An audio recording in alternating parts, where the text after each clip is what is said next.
This is the Everyday AI Show, the everyday podcast where we simplify AI and bring its power to your fingertips.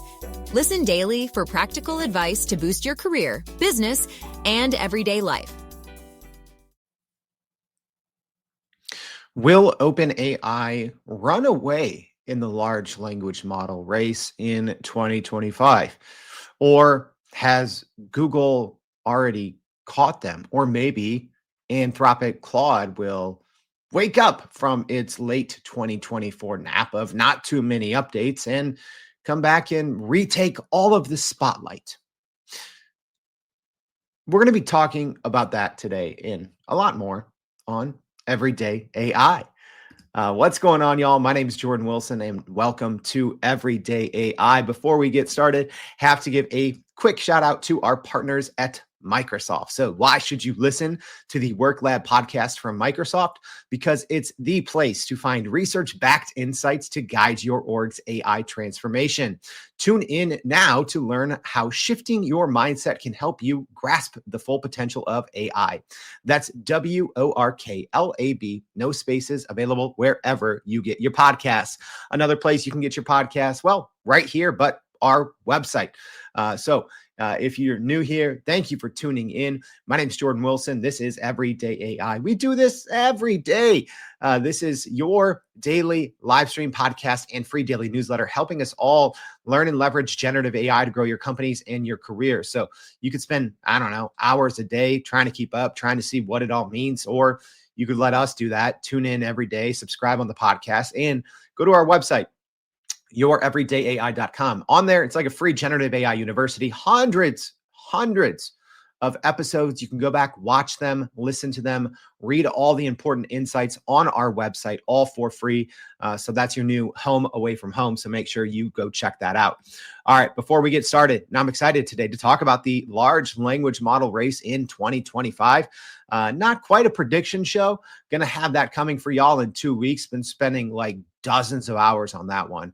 All right, but before we get started, let's talk about, as we do almost every day, the AI news. So Microsoft has announced a $3 billion investment to boost AI and cloud services in India. Microsoft's significant investment in India highlights the country's growing importance in the global tech landscape, particularly in AI. So Microsoft plans to invest $3 billion to expand its AI and cloud services in India. The company aims to train an additional 10 million people there in AI skills, which could enhance job prospects and career growth for many in the tech sector. CEO Satya Nadella emphasized the exciting diffusion rate of AI in India, indicating a strong market potential for AI technologies. Microsoft operates 3 data center regions in India already and is preparing to launch a 4th, aiming to develop a scalable AI computing ecosystem for startups and researchers. All right, next in AI news, Google is reportedly building a new AI team that aims to simulate the physical world with advanced models. Yeah, more world model updates. These are important. So Google is making headlines with the formation of a new team at Google DeepMind focused on developing AI models that simulate the physical world.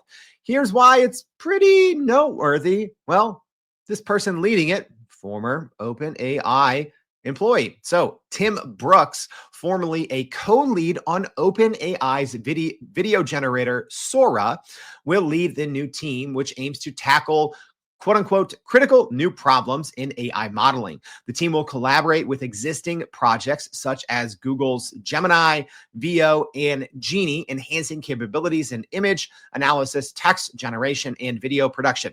So Google's Gemini series is already recognized for its versatility in AI tasks, while Veo focuses on video generation and Genie simulates games and 3D environments in real time. This development of world models could revolutionize different sectors, including visual reasoning, simulation, and interactive entertainment, potentially impacting how video games and movies are created. All right, last but definitely not least, you're going to be hearing a lot more about CES this week, but CES is off to a big bang. So the biggest tech conference kicked off hours ago with NVIDIA CEO Jensen Huang delivering the keynote address. All right, so like I said, we'll be covering this a lot more in today's newsletter and throughout the rest of the week. We'll probably have a dedicated episode, maybe on Thursday or Friday, recapping everything new. But here's what NVIDIA announced. And why did NVIDIA keynote one of the biggest tech shows in the world, right? The Consumer Electronics Show. Well, because everything that they announce impacts everything in technology, right? They are literally powering the generative AI movement with their GPU chips. So speaking of that, some new GPU announcements. The RTX 50 series GPU was announced with Blackwell architecture. They have 4 new models of that, which are ridiculously priced. The RTX 5070 starts at $549. How's that even possible? Yeah, if you're not a dork, in RTX 5070, the new model for $549 is baffling. Also, the GB10, which is the Grace Blackwell super chip for desktop AI computing, announced updates with the Cosmos platform for physical AI and robotics training. Probably one of the biggest updates we saw last night, NVIDIA getting into the desktop computer game with Project Digits, its first supercomputer. It's priced at $3,000, but it is ridiculously powerful, more powerful than literally any computer that you can buy right now. Also, they announced a partnership with Toyota for autonomous driving systems, and also Uber and NVIDIA partnered to enhance AI technology in autonomous vehicles. So yeah, a lot more AI news in our newsletter. So please go to youreverydayai.com, sign up for that free daily newsletter. All right. Yeah. Fred just said Project Digits. Wow. Yeah. Juliet, the keynote, I believe you can go replay that. We'll leave that in the newsletter today as well. All right. I'm excited for this. So will OpenAI run away in the large language model race this year? So this is actually your show. So in the newsletter yesterday, I said, hey, we got our Hot Take Tuesday coming up. What do you want to hear?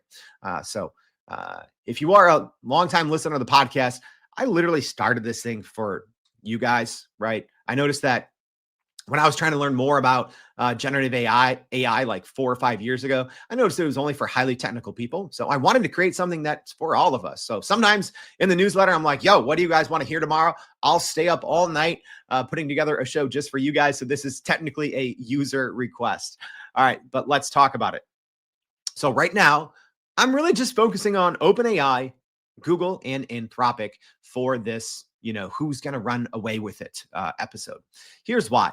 Obviously, some of the biggest names in the game are playing different games, right? Microsoft, in their Microsoft 365 Copilot right now, is using OpenAI's GPT-4o to power their system. So a lot of people are like, oh, what about Microsoft? Well, even though they are developing their own models, their Phi models are fantastic small language models. They are reportedly going to be offering new models or new choices in the future aside from OpenAI's GPT-4. They're not a player in this game, not in the large language model race. Also, Meta's going open source-esque, not truly open source, but I think they're playing a different game as well. And there's all the Chinese companies as well that I think are going to be really thrusting themselves into the conversation for 2025.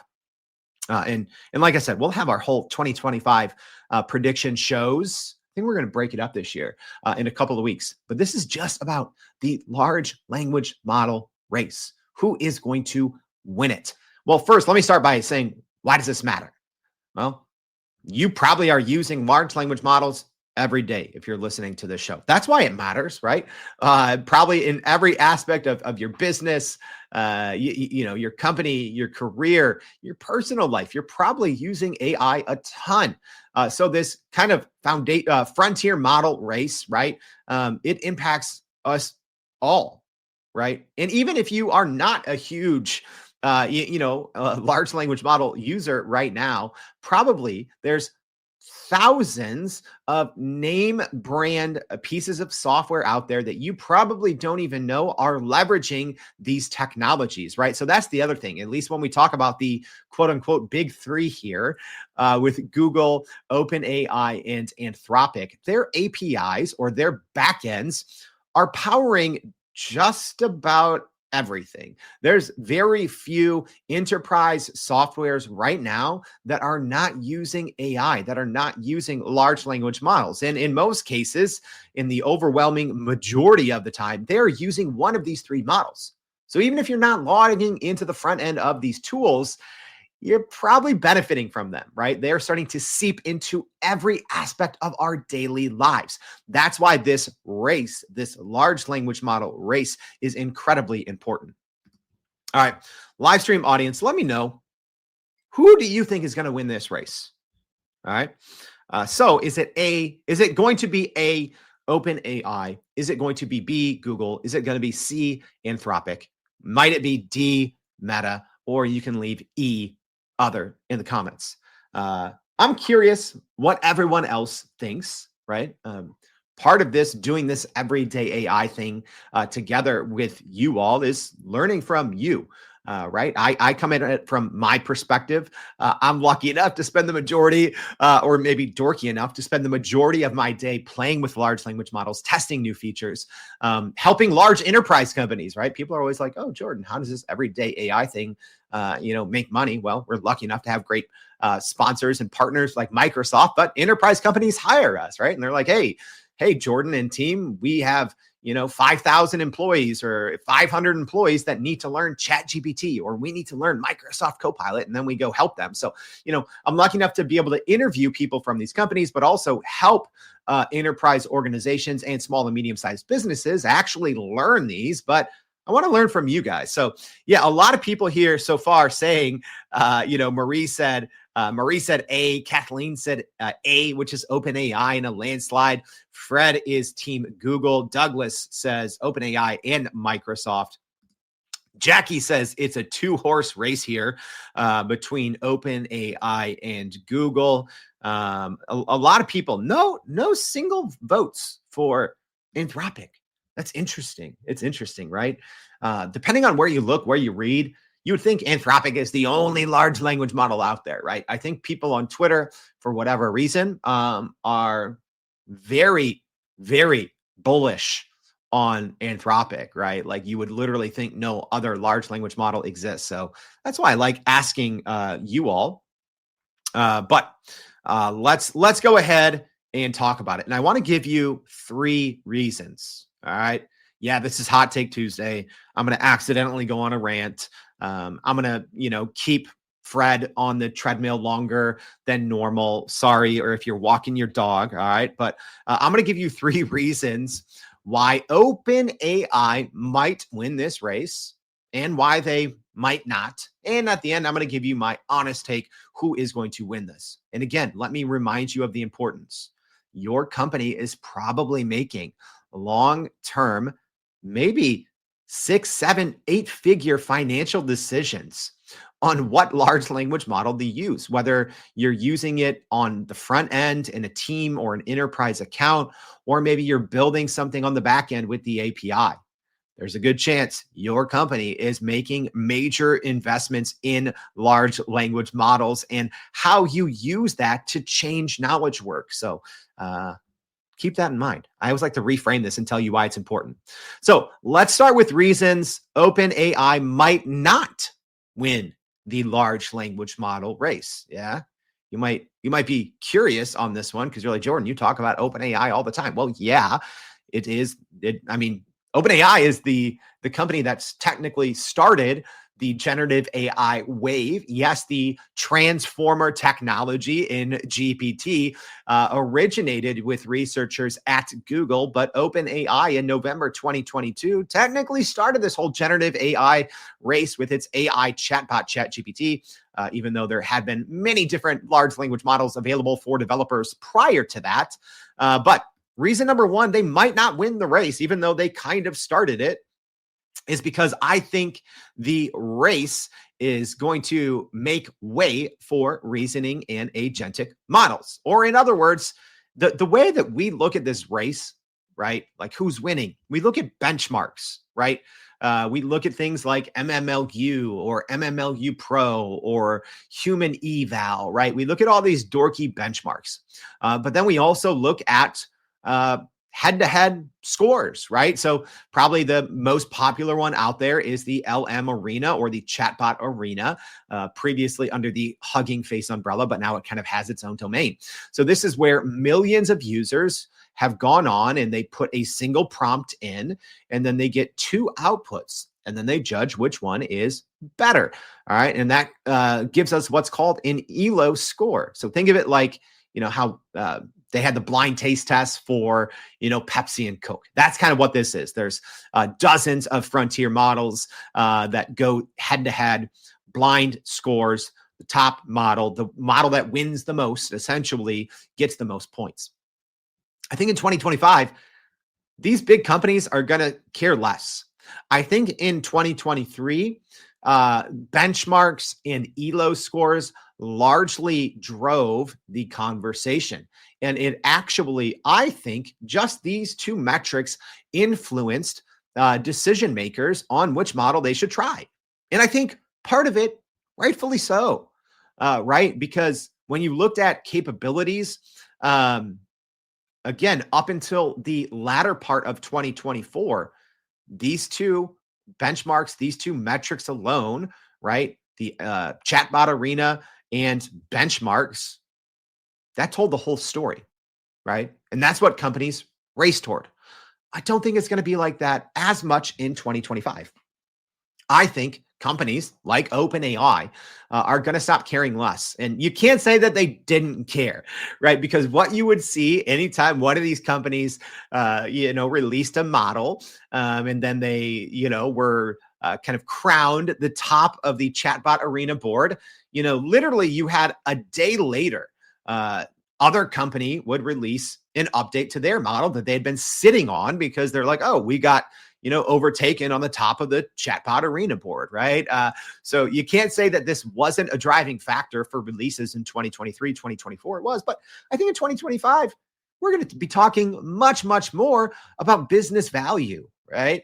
I don't think it's going to matter as much about benchmarks and ELO scores because we're already topping out, right? If you're a dork and you follow MMLU like me, I mean, all the new models are going to be 88, 89, 90, 91, 92, right? They're going to be in the high 80s, low 90s, which is smarter than the smartest single human, and it's not even close, right? So we've already gotten past the point when large language models, you can't make, as long as you know what you're doing, which a majority of the people talking about AI or sharing about it online literally don't know what they're talking about. But as long as your company knows what they're doing, and they probably do because you're investing in the technology, right? There's a certain point of diminishing returns. I think once you hit a certain point on these benchmarks, once you hit a certain MMLU, right? Once you hit a certain ELO score or a head-to-head win rate against the other models, like I think there's a point of diminishing returns where it's like, yes. I think it turns into a simple yes or no. And I think the smart companies have already figured this out, right? Overfitting a model to go from a 88.7 to an 89 on the MMLU is not going to be a driving factor anymore. So what I'm trying to say is OpenAI may not be atop the benchmarks, atop the leaderboard for the majority of 2025. Like they've probably spent 80% of the time since these benchmarks became widely used, since the Chatbot Arena started becoming, a main discussion piece. They probably spent 80% of their time at the top. I don't think it's going to matter anymore or as much.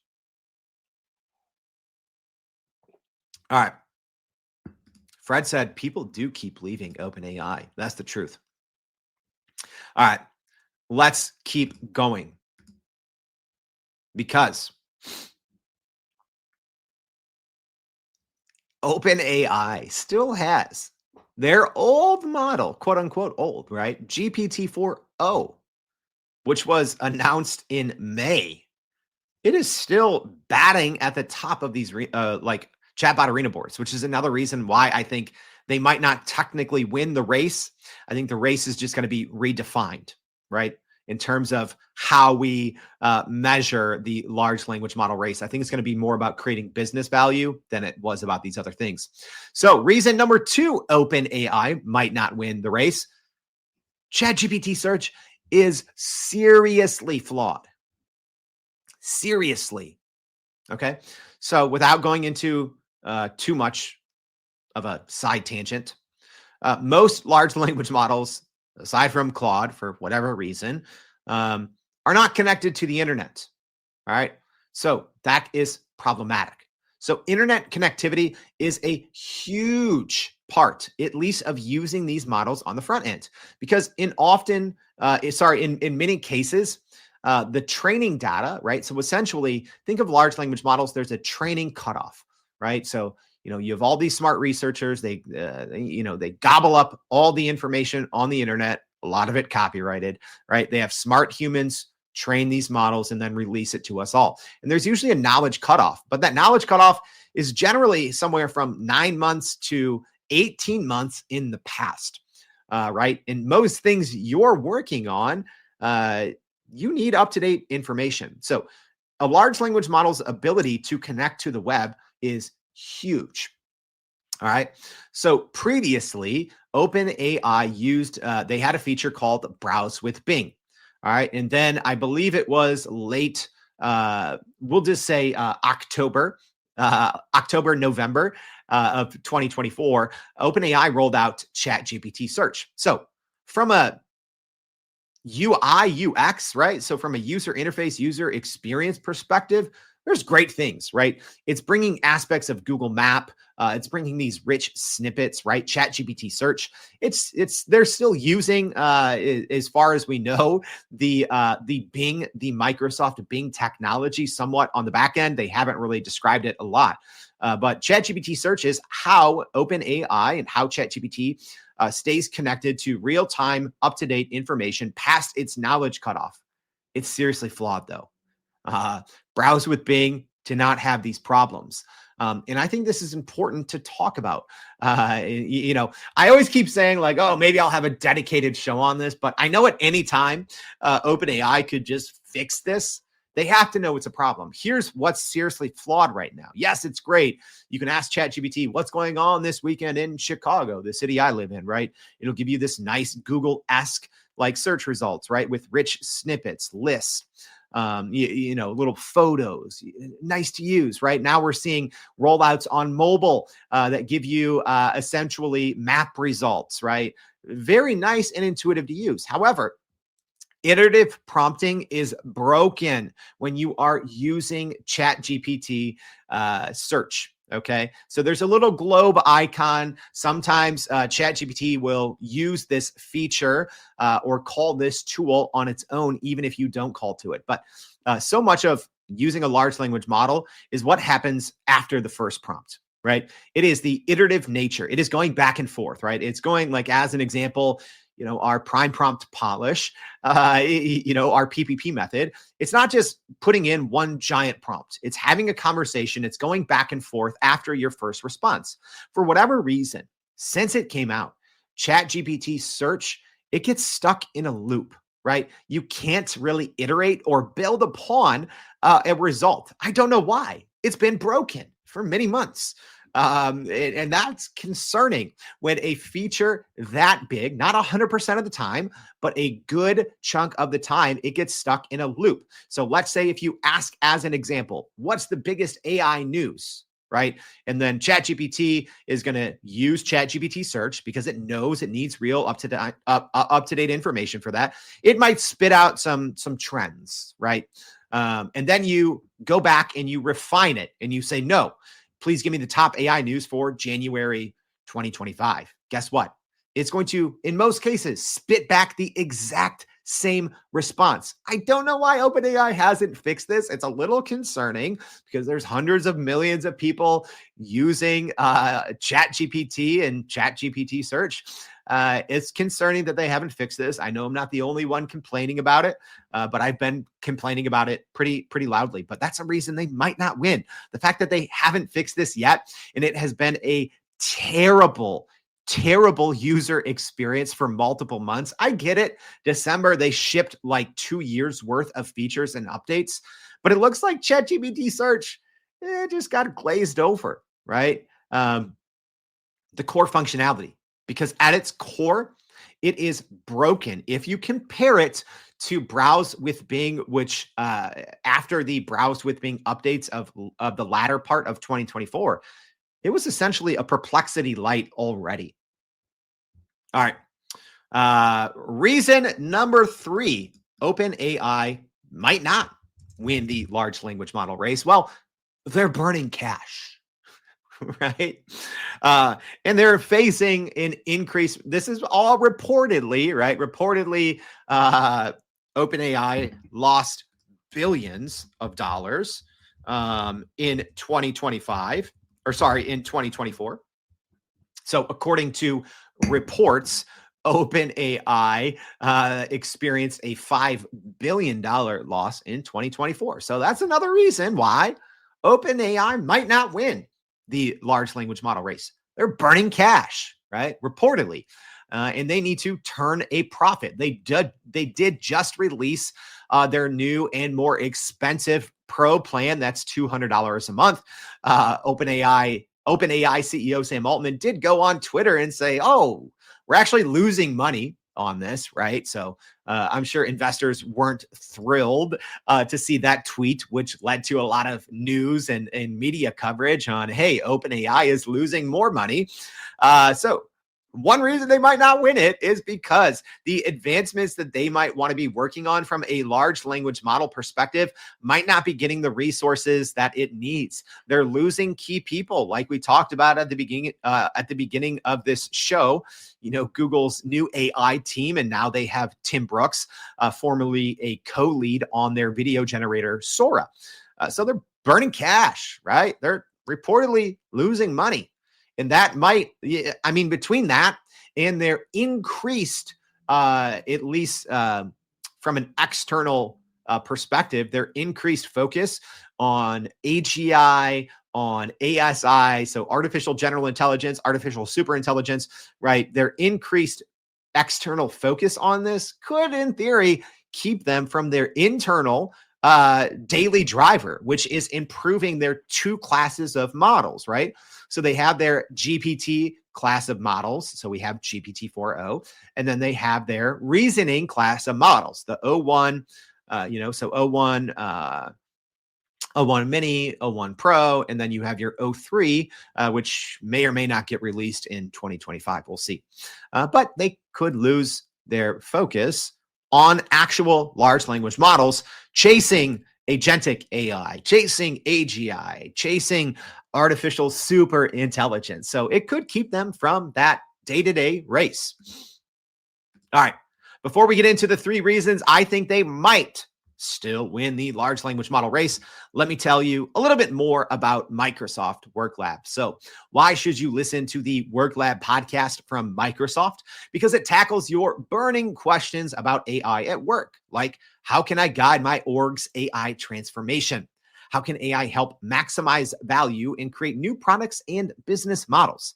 What mindset shift do we have to make if we want to tap into its full potential? Find the answers on WorkLab. That's WORKLAB, no spaces, available wherever you get your podcasts. All right, straight into it. Now, 3 reasons why OpenAI might win the large language model race of 2025. Number 1, they got the users, baby. They got everyone. They got the users, and with the users comes the data, and with the data comes better models, right? Still, I don't think people realize how good of a deal that $20 a month to use a pro plan of Claude Anthropic, right? Even though if you look at Claude the wrong way, you hit a rate limit, right? I saw someone in the comments here on our live stream. Someone was tweeting on the live stream. I think it was Michael, just about like rate limits, right? But even at these $20 plans that are extremely $20 a month plans, right? From Microsoft Copilot, from ChatGPT, from Gemini, from Anthropic Claude, from all these other large language model makers. If you're not opting out of data, you are the product, right? And so many people don't know any better. So many people don't know how to turn off their training data, right? And there's more, I would say, protection over your data as you are on higher plans, right? So I have normal, normal paid accounts. I have team accounts. I have enterprise accounts, right? Because we advise companies on how to use this at scale in their organizations, right? So I know the different kind of data controls that you have at different levels. So even at the base level or the free level, right? So many people are on free plans and they're just dumping in all their company info. That's why I think they're going to probably still win the large language model race. They have the data. They have the users. All right. So let's look at this here on my screen for our live stream audience. This is just a Google Trends comparison. All right. And this isn't like overall searches. This is just interest over time, right? Comparatively. So comparing ChatGPT to Gemini, to Perplexity, to Claude, right? Just as an example, talking about some of the popular AI systems there. And yes, Perplexity is more of an answers engine. So that's why I didn't really include them in this conversation either, right? I'm talking about large language models. For the most part, Perplexity, you just use one of these models and then its technology is more of an answers engine. All right. But what this graph shows is the interest, the search volume, and the users for ChatGPT are 3x, 5x greater than all other competitors combined.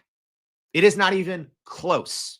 OpenAI is synonymous with AI, right? Which is weird because artificial intelligence has been around for many decades, but you ask the average person on the street, hey, have you heard of AI? Not all you all, right? You guys like me have probably used dozens of large language models, right? But ask the average non-everyday AI listener, right? Hey, do you know anything about AI? They're going to say, oh, like ChatGPT, right? My mom uses ChatGPT. I didn't even tell her to do it, right? She probably did it from, I don't know, maybe listening to the show. So hi, mom. But, most people don't know anything about AI, right? We live in a bubble here on this show, on social media, in our own echo chambers of artificial intelligence. Most people, when they hear AI, they just think ChatGPT, right? Not the fact that traditional machine learning and neural networks have been widely used for many decades. It is synonymous.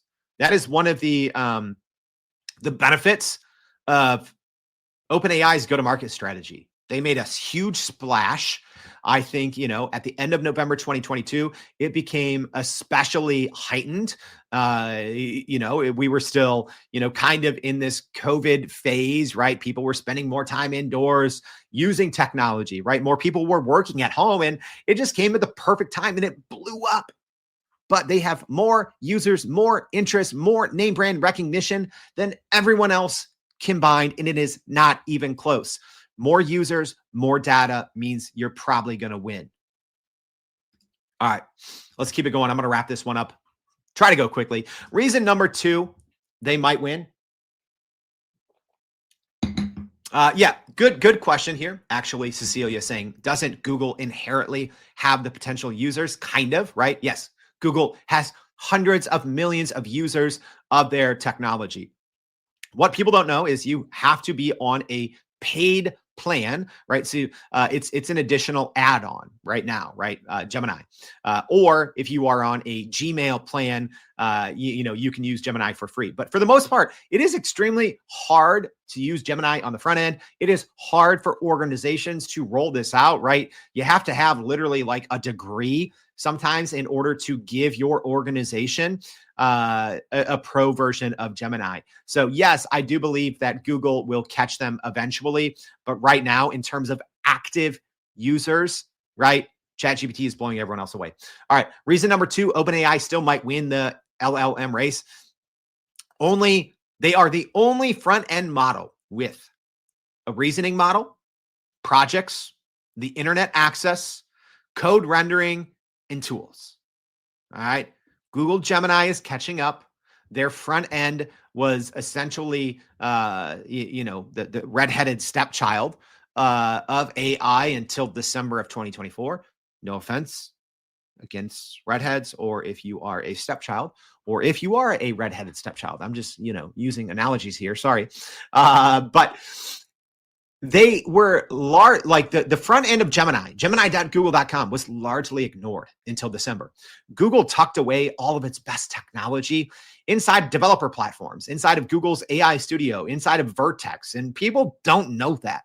I did a whole ranty episode on this a couple of weeks ago, so go listen to that if you want to. But Google, I think, ended up losing trillions of dollars in market value because they didn't understand it is non-technical people making decisions for Fortune 500 companies. And what they're doing, what everyone's doing to test out AI, right, quote unquote, to test out large language models before implementing it in their organization, right? I've literally talked to dozens of Fortune 500 companies that do it this way.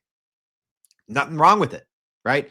Usually an individual or a group of individuals or teams will start using a large language model on the front end, usually before their company has an official AI policy. Then they'll go to leadership and show them something. They'll log on to chatgpt.com or gemini.com or claude.ai or copilot.microsoft.com, right? And be like, oh, wow, look at this, right?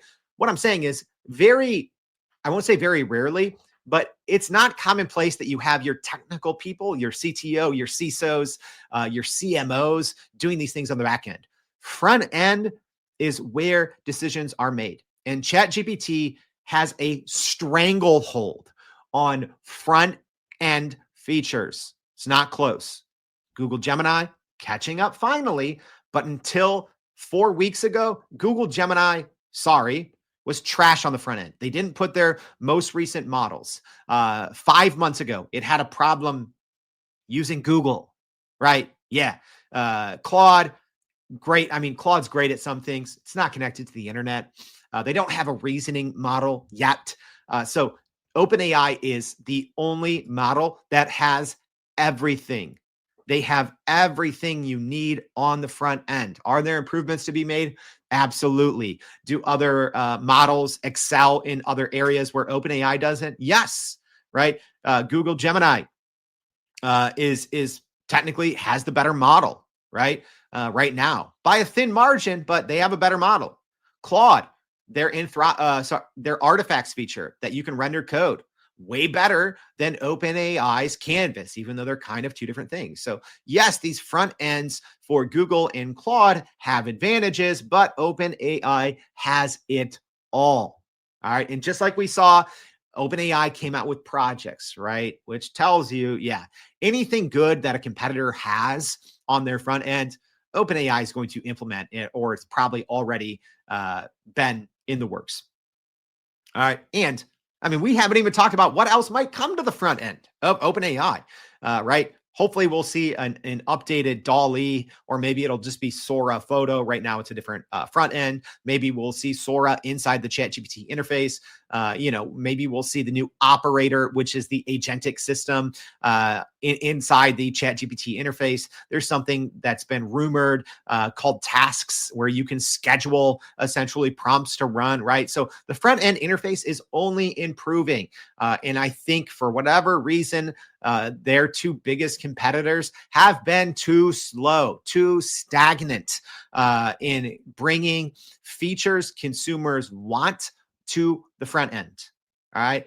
Business leaders are not making, at least across the board, they're not making decisions based on API, even though that's where they may ultimately be using the large language models. Where they're testing them out, where they're making their decisions is on the front end. ChatGPT.com, Gemini.google.com, Claude.ai, and OpenAI is running away with it. All right, reason number 3. I saved the best for last, y'all. OpenAI is actually crushing one of the most important games that I don't think anyone's paying attention to: the small language model game. All right, let me share. And I'm on record saying this back in 2023. I've said the future of large language models is small language models. As hardware becomes more powerful, okay? The AI chips are getting better, right? Your GPUs, your NPUs, right? Edge AI, using a large language model on your device, on your phone, or on your computer is going to become more and more commonplace in 2025. Why, you might ask? Well, it's faster. Number one, it's more secure. But right now, when you use all these models on the front end, right, you are sending all this information to the cloud. It makes it more expensive. It's worse for the environment, and there's less safety. Are we going to be able to use, OpenAI models or Google? Well, Google already has some, or Claude models locally. I don't know, but OpenAI is winning the game of smaller models that are more powerful. No one's paying attention to that. And that is, I think, one of their biggest wins they have going for them right now. Let me quickly explain here. All right. There was a Microsoft research paper. We covered this yesterday in our AI News That Matters. That's our weekly Monday wrap up. Live stream audience, do you guys catch it, or is it boring to you guys? Let me know. But we talked about this yesterday, a Microsoft research paper that essentially somehow uncovered model sizes for some of the most popular proprietary models. All right. So these proprietary models, for the most part, they're secret, right? No one really knows how big they are, how many parameters they are. Think of parameters as a model size. So your open models, right? They say it, right? Because you can download them, you can fork them, you can build off of them, etc. Right? So with Meta, right? Meta, you have your Meta, what is it? 3.27B, 7 billion parameters. 11B, 11 billion parameters. Their 3.1 has a 405B, 405 billion parameters. That's the size, how big the models are, right? The weights, the training, everything that makes that model special. For the most part, we don't really know. All we've really known is the GPT-4 model was 1.7 or 1.8 trillion parameters. Giant, right? So this new Microsoft research paper shed some light. So like I said, GPT-4 had 1.7 trillion parameters. And if we talk about its benchmarks, right? Sorry, non-dorks, stick with me here for a second. 86.4 on the MMLU. GPT-4o, right? So the successor or the updated version of GPT-4, so the Omni model, 200 billion parameters. What does that mean? 1/10 the size. Performance went up. All right. Yeah, but you're still like, all right, Jordan, well, a 200 billion parameter model, you can't really run that locally. Well, yes, you can, right? Not GPT-4o because you can't download it. But you might be saying, oh, that's a huge model. You can't run that locally. Well, look at what NVIDIA just literally announced, right? You could run a 405 billion parameter. You can literally chain two of these new digits, project digits, chain two of them together, and you can run a 405 billion parameter model, Meta's 3.1, 405B. You can run that locally, which is mind-blowing. Right? If you don't follow this stuff, it's I can't even explain it, right? But the fact that you can run a model that big locally, huge. So GPT-4o, 1/10 of the size, more powerful. Why does that matter?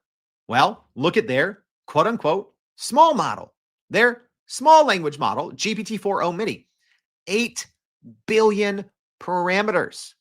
That is tiny. All right.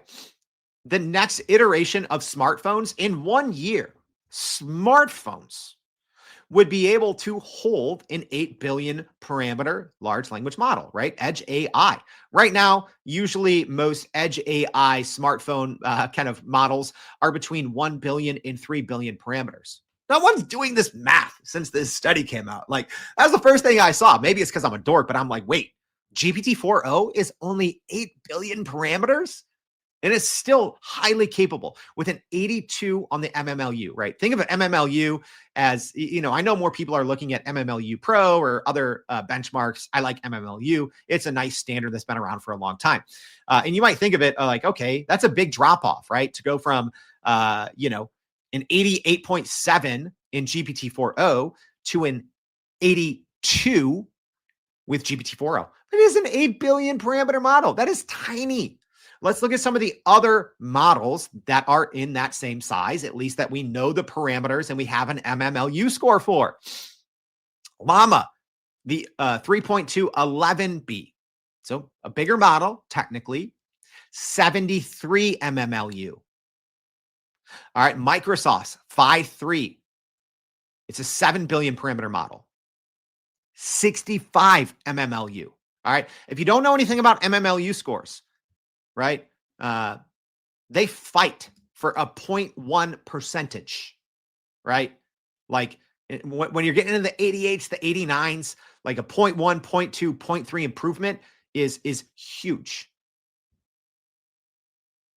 OpenAI is silently crushing the small language model game.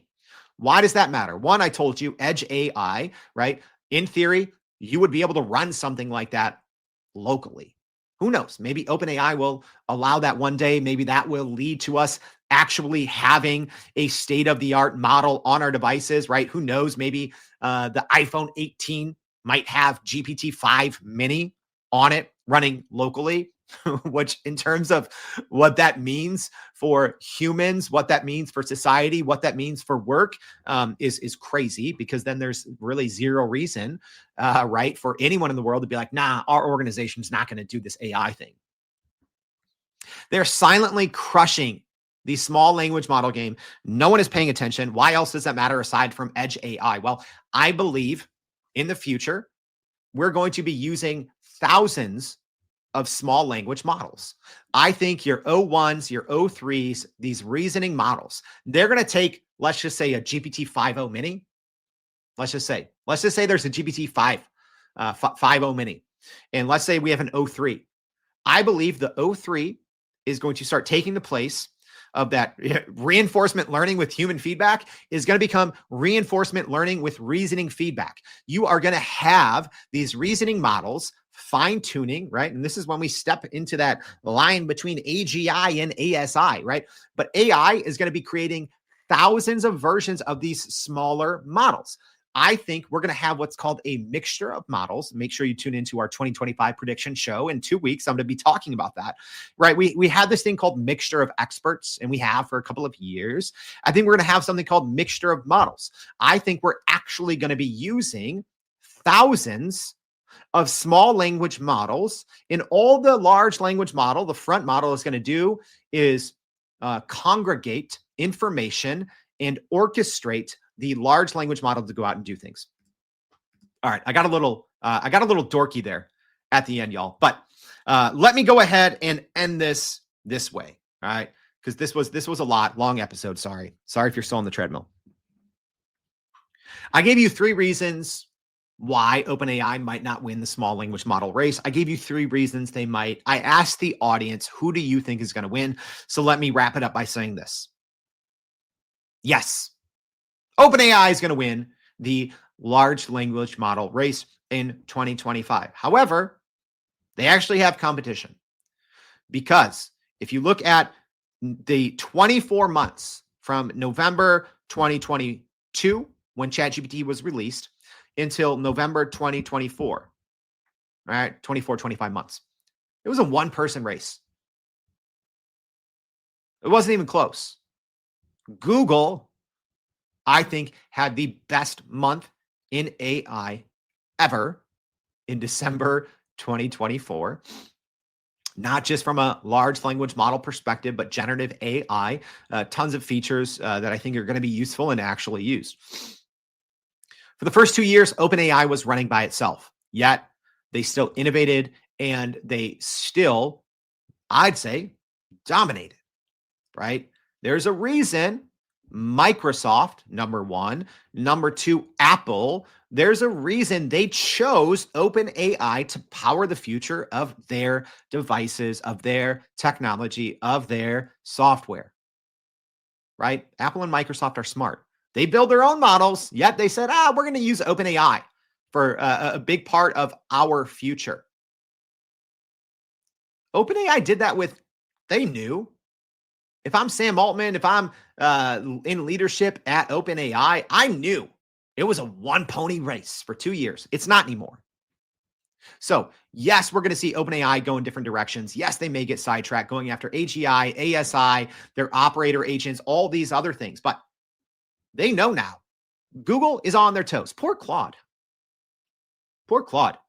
I think Claude could be one of those sad stories in 10 years where everyone's like, oh, remember Claude? And I don't know, maybe they get acquired by Amazon or acqui-hired by Amazon, or maybe they just fade into oblivion. I think, at least going back to our original three, I don't think Claude is in the race. I don't think they are. But I think OpenAI is going to win the race, but it's going to be a lot closer than it was for the first 2 years. I hope this was helpful, y'all. If so, please go to youreverydayai.com. Sign up for our free daily newsletter. Also on our website, there's a ton of information. Like I said, hundreds of episodes, no matter what you care about. Do you care about HR? We have a category for that. Go learn from HR leaders. Do you care about marketing? We have a category for that. Do you care about enterprise technology? We've talked to the experts. Literally, our website, youreverydayai.com, is your new best friend. If it's one of your goals in 2025 to better learn AI, there is no better unbiased, no BS resource. It's all there. It's all free. Make sure you sign up for our newsletter while you're there. Thank you for tuning in, y'all. I hope this was helpful. If so, please, if you're listening on the podcast, subscribe to the channel, leave us a rating, all that good stuff. If you're listening here online, click that repost button, share it with someone who needs to know it. Thank you for tuning in. We'll see you back tomorrow and every day for more Everyday AI. Thanks, y'all.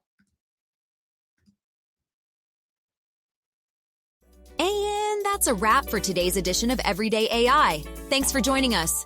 If you enjoyed this episode, please subscribe and leave us a rating. It helps keep us going. For a little more AI magic, visit youreverydayai.com and sign up to our daily newsletter so you don't get left behind. Go break some barriers, and we'll see you next time.